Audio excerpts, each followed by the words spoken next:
everyone, I'm Kana Taku. You often hear the phrase, you should begin with the end in mind. This can be good advice for getting started on working towards goals. When we design our studies, we are usually trying to make sure that we cover everything we wanted to ask our participants because we see the goals of the study as testing our hypothesis, so we don't want to miss any important variables in our study. But by doing that, we sometimes lose sight of what is happening from the perspective of the participants.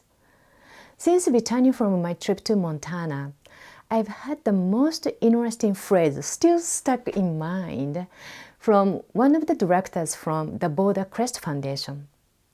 When we were brainstorming and talking about what we should ask our participants in our survey research on post-traumatic growth, a few of us were saying that we should definitely include some negative symptoms such as sadness or pain that is related to trauma.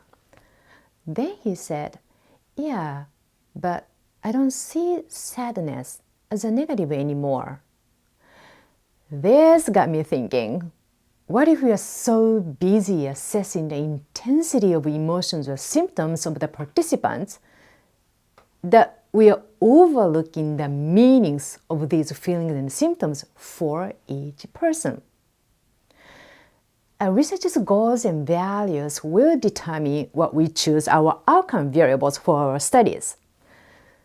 If the ultimate goal is to reduce anger, for example, then we may create some sort of intervention. In order to demonstrate the effectiveness of the intervention, we will probably compare our participants' maybe frequency or intensity of anger both before and then after going through the intervention.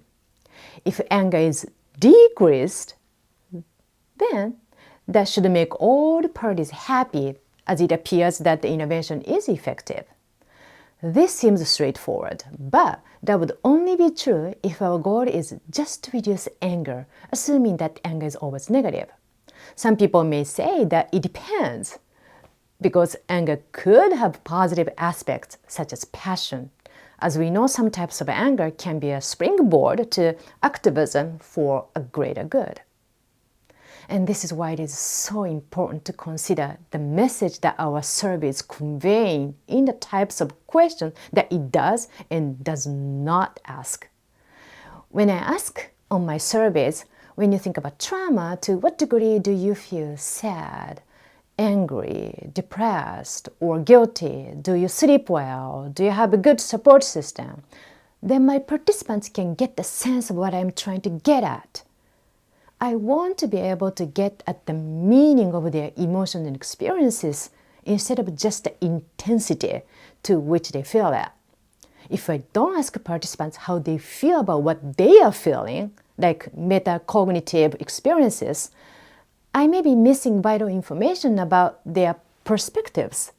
The way people make meanings out of the emotion and symptoms may change over time, and yet our assessment method had kind of not kept pace, and we typically use the same format just so we can compare, that is, the degree to which people experience very slightly or not at all, a little, all the way up to quite a bit and extremely.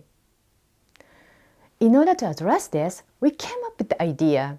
That's something that we used before in my validity study of PTG, but this time we asked the participants how they look at each emotion by using the pre-existing very well-known scale called PANAS, Positive and Negative Affect Schedule.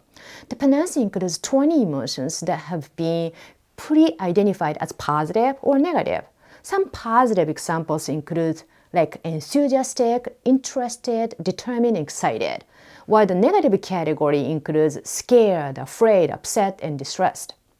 Usually, participants indicate how much they experience each of these feelings.